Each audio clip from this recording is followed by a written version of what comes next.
សូមចុច Subscribe ដើម្បីទទួលបានវីដេអូថ្មីៗថ្ងៃនេះខ្ញុំនឹងចែករំលែកអំពីបងប្អូនឬក៏បងប្អូនដែលចង់ចាប់ជំនាញជាអ្នកគេហៅថា Digital Marketing ជាក់ស្ដែងខ្ញុំនឹងចែករំលែកទៅបទពិសោធន៍នៅពេលដែលខ្ញុំចាប់ផ្ដើមសម្ភាសការងារជាច្រើនកន្លែងដែលវាផ្ដោតទៅលើផ្នែក Digital Marketing នៅពេលដែលគេដាក់រើសទៅលើ Digital Marketing ជា Officer ជា Senior Executive ឬក៏ Director ឬក៏ Manager ពីចឹងគេនឹងសួរថានៅគេនឹងគេនឹងឲ្យរៀបរាប់អំពីតើមុខជំនាញណាខ្លះឬក៏ជំនាញណាខ្លះដែលតាក់ទង Digital Marketing អញ្ចឹងសំណួរនេះពីច្រើនគេសួរច្រើនមែនទែនតែគ្រាន់តែអ្វីដែលខ្ញុំឲ្យបងត្រៀមថានៅពេលដែលយើងចង់ខ្លាយជាអ្នកជំនាញ Digital Marketing ទី1អ្នកគេត្រូវមើលថាវាបែងចែកជាពីរទី1គឺ Digital បូកជាមួយនឹង Marketing អញ្ចឹង Digital វាផ្ដោតទៅលើអីខ្លះហើយ Marketing ផ្ដោតទៅលើអីខ្លះអញ្ចឹង Digital យើងដល់ស្រាប់ហើយវាជាការផ្សព្វផ្សាយតាមប្រព័ន្ធ online ដែលផ្ទាល់ដែលយើងអាចប្រើទៅលើប្រព័ន្ធ Social Media ទាំងអស់ហ្នឹងអញ្ចឹង Social Media ទាំងអស់ហ្នឹងបងប្អូនត្រូវស្គាល់ឲ្យអស់នៅក្នុង Social Media គឺជាការធ្វើ Marketing តាម Social Media តើមានអីខ្លះអញ្ចឹងយើង Social Media យើងមានច្រើនមែនទែនដែលយើងបងហើយខ្ញុំមិនបាច់ថារៀបរាប់ថា Social Media មានហ่าទេអញ្ចឹង Digital ហ្នឹងគឺវាសំខាន់ផ្ដោតទៅលើហ្នឹងរឿងទី2តាក់ទងនឹង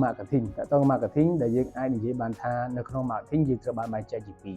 ទី1ដែលយើងហៅថាជា General Marketing ឬក៏ដែលយើងហៅថាជា Digital Marketing ហើយនឹង Online Marketing ដែលយើងហៅថាជា Digital Marketing ហ្នឹងហើយអញ្ចឹងទី2នេះគឺទី2នេះគឺសំខាន់ទី1គឺ Online ទី2 Online ឬក៏យើងអាចថាជា Digital ហើយនឹង Traditional Marketing អញ្ចឹងនៅពេលដែលយើងធ្វើទីផ្សារគឺយើងផ្ដោតទៅលើពីរហ្នឹងហើយស្អីគេជា Digital Marketing Digital Marketing ដែលយើងត្រូវនិយាយថាវាជាការធ្វើទីផ្សារមួយបែបទំនើបប្រពៃណីដែលយើងមិនអាចអត់បានទេហើយអានេះគឺសំខាន់ដែលយើងអាចប្រើនៅខាងក្រៅវាតាក់ទងទៅនឹងដូចជាការធ្វើទៅលើ Guerrilla Marketing តាក់ទងទៅនឹង Billboard Marketing តាក់ទងទៅនឹង Holiday Marketing ដែលយើងផ្សព្វផ្សាយនៅ Season Marketing ហ្នឹងជាក់ស្ដែងដូចជាបុណ្យជុំបិណ្ឌហ្នឹងអាហ្នឹងគេហៅថាដែលយើងផ្សព្វផ្សាយនៅក្រៅដើម្បីចែកក្រប័ណ្ណចែក poster ឬក៏ធ្វើ banner ផ្សព្វផ្សាយផ្សេងៗដែលយើងធ្វើជួនកាលយើងធ្វើនៅតាមឡានជាក្បួន campaign គេហៅថាជា traditional marketing campaign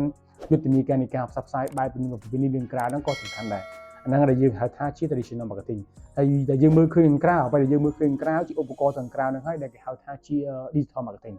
ចំណែកtraditional marketing ចំណែក digital marketing នេះវាជាការធ្វើទៅតាម social media ដែលយើងត្រូវតែមានទៅលើការរៀន artwork ហើយបើសិនជា artwork នៅទីនេះអត់ចេះទេគឺមានបញ្ហាដោយសារតែ digital marketing គឺត្រូវការបំផុតគឺ artwork នេះសំដៅទៅលើ graphic design អញ្ចឹង graphic design យើងត្រូវស្គាល់ទៅលើកម្មវិធីមួយចំនួនដែលជាជំនួយមានន័យថាពេលយើងនិយាយទៅអ្នកដែលសម្ភាសយើងគឺគាត់ស្ទឹងតែស្ទើរតែមិនដឹងស្ទឹងតែមិនយើងតាក់ទងឧទាហរណ៍ឥឡូវយើងតាក់ទងនឹង artwork យើងនិយាយពី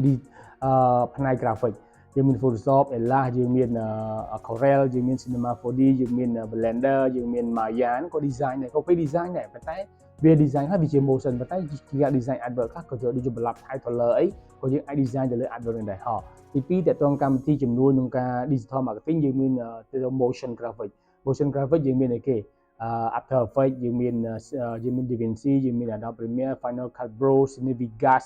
អីផ្សេង Filmora អីផ្សេងហ្នឹងគឺអាហ្នឹងតែតងជំនួយព្រោះពីហ្នឹងវាជំនួយដើម្បីធ្វើឲ្យយើងបង្កើតទៅជាផ្នែក digital marketing បន្តមកទៀតយើងនិយាយពីការបើសិនជានៅក្នុង digital marketing ដើម្បីធ្វើការផ្សព្វផ្សាយទៅលើប្រព័ន្ធ social media យើងត្រូវទៅចេះទៅសេអំពី content អញ្ចឹងគេហៅថាជាអាចនិយាយថាជា video content marketing ដែលយើងទៅចេះអំពី content ហើយ content ហ្នឹងយើងមាន content writer content writing យើងមាន copy writing ដែលយើងត្រូវស្វែងយល់វាថាស្អីជា copy writing ដែលជា content writing ដែលជា content writer ដែលយើងត្រូវស្វែងយល់ពីវាទៅសិក្សាវាទៅយល់វាហ្នឹងឲ្យច្បាស់ថានៅពេលដែលយើងធ្វើវាមកដើម្បីឲ្យអ្នកដែលពិភាក្សាហ្នឹងគឺគាត់ស្វែងយល់វាហ្នឹងថាអាហ្នឹងស្អីគេអញ្ចឹងគាត់នឹងបញ្យល់នឹងគឺគាត់នឹងឲ្យយើងបញ្យល់ពីហ្នឹងហើយអញ្ចឹងបើសិនជាគេសួរសំណួរថាចូលបងប្អូនរៀបរាប់អំពីប្រព័ន្ធ social media ណាខ្លះដែលយើងអាចផ្សព្វផ្សាយនៅពេលបច្ចុប្បន្នឆ្នាំ2024អាហ្នឹងវាសំខាន់ដែលយើងទៅសួរយើងនៅពេលបច្ចុប្បន្នយើងដឹងហើយថា TikTok Telegram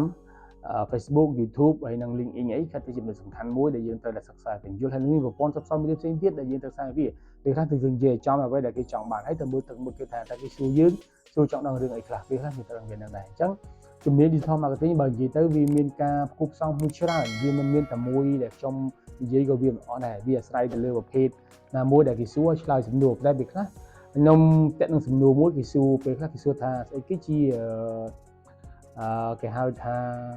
SEO ហ្នឹងឯង SEO searching engine optimization អាហ្នឹងគឺសួរថាអ្វីជាការខុសគ្នារវាង SEO និង SEM អញ្ចឹង SEO និង SEM វាខុសគ្នាទី1យើងនិយាយពី searching engine marketing និង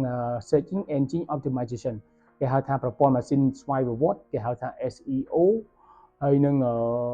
SEM គឺប្រភេទ marketing ដែលយើងប្រើទៅតាមប្រព័ន្ធស្វ័យប្រវត្តិដែលវាបែងចែកជាពីរហ្នឹងគឺច្បាស់ព្រោះពីរនេះគឺគេទៅសួរហ្មងនិយាយទៅគឺជាក់ស្ដែងគេច្រើនតែសួរតាក់ទងទៅនឹង SEO ហើយនឹង SEM នេះគឺសំខាន់បំផុតសម្រាប់